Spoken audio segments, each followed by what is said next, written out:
s'asseoir.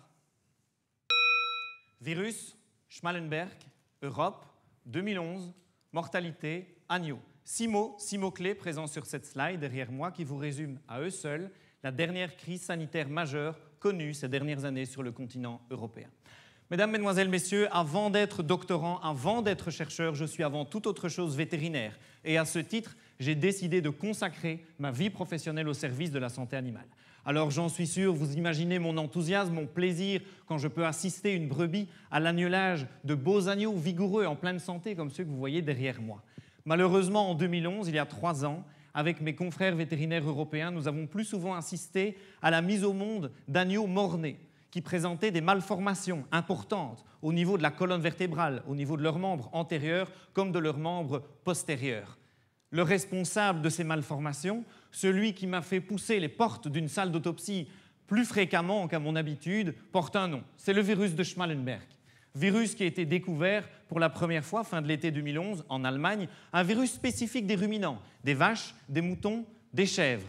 Un virus qui a la particularité d'être transmis par la piqûre d'un insecte volant, et ce qui a profité à la large dissémination de cette infection dans la majeure partie des pays du continent européen, laissant derrière lui des taux de mortalité et des lourdes pertes économiques dans nos élevages. Alors, quel est mon projet de recherche? Quel est mon projet de thèse? Il est simple, mieux comprendre, mieux connaître ce virus, car pour le combattre demain, il faut pouvoir l'avoir décortiqué aujourd'hui. Concrètement, au quotidien, j'ai 400 collaborateurs à 4 pattes. Alors, je ne demande aucun exercice de gymnastique particulier à mes collègues humains, je vous rassure.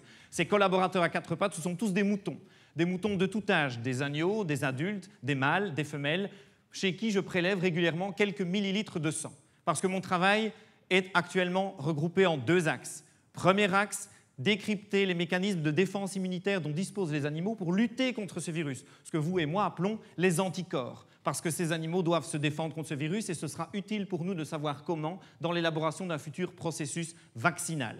Ensuite, c'est étudier la réémergence du virus, son retour dans nos troupeaux, pour ainsi créer un système de réseau de veille sanitaire avec l'ensemble de mes confrères vétérinaires européens. Ce sont mes 2 axes principaux de travail. Alors, ce virus reviendra-t-il chez nous? Je n'en sais rien. Reviendra-t-il ou viendra-t-il plutôt au Canada? En 2012, les autorités canadiennes ont limité l'importation de produits biologiques animaux de provenance d'Europe pour justement éviter le risque d'infection de vos troupeaux. Mais le risque est peut-être ailleurs, souvenez-vous.